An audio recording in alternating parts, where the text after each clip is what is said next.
Refugees in Rwanda celebrating after earning degrees from Southern New Hampshire University. Photo Alex Buis. Imagine your day with literally nothing to occupy your time. No books, no TV, no movies, no computer, no connectivity, in the worst of circumstances day after day.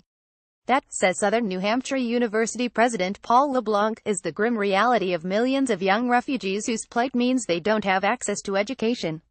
In fact, across the globe, only 1% of more than 65 million displaced refugees have access to higher education, according to the United Nations.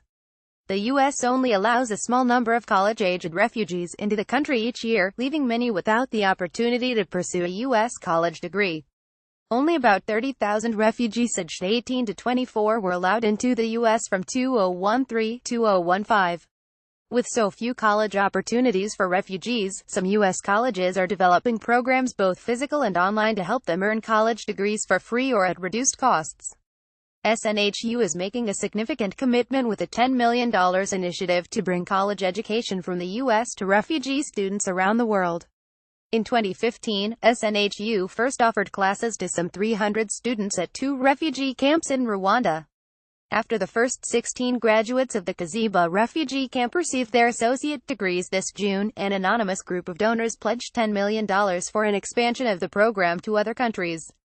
This was the original meeting in 2015 when SNHU students shared their experience and Kiziba refugees started the process of applying. Pic.twitter.com 41 Alk4EZXI Paul LeBlanc at Snowpress July 19, 2017. Over the next 2 years, SNHU plans to add camps in Lebanon, Kenya and Cape Town, South Africa, with a long-term goal of educating 50,000 refugees in 20 locations by 2022. Education is not only for people who have their own countries, said Bosco Dukuzumerumyi, one of the 16 Rwandan refugee students who graduated in June.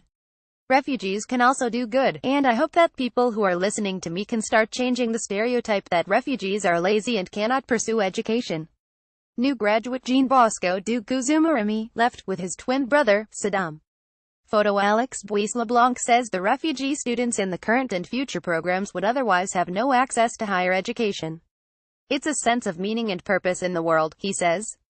Many young students who have lived in Rwandan refugee camps for up to 20 years after fleeing conflict in the Democratic Republic of Congo in 1996 have never known a life outside of their camp.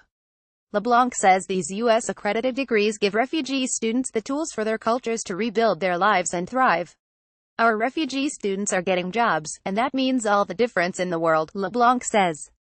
You go from living on 33 cents a day in Rwanda, to being able to take care of your family, to buy food and clothing, and augment that meager living in the camp. Degrees will be offered through online SNHU courses with the assistance of local instructors by partnering with organizations in the region. In Rwanda, they partnered with the nonprofit University Kepler. In Lebanon, LeBlanc says they plan to partner with the American University of Beirut. Lebanon has seen an influx of more than 1 million Syrian refugees in recent years.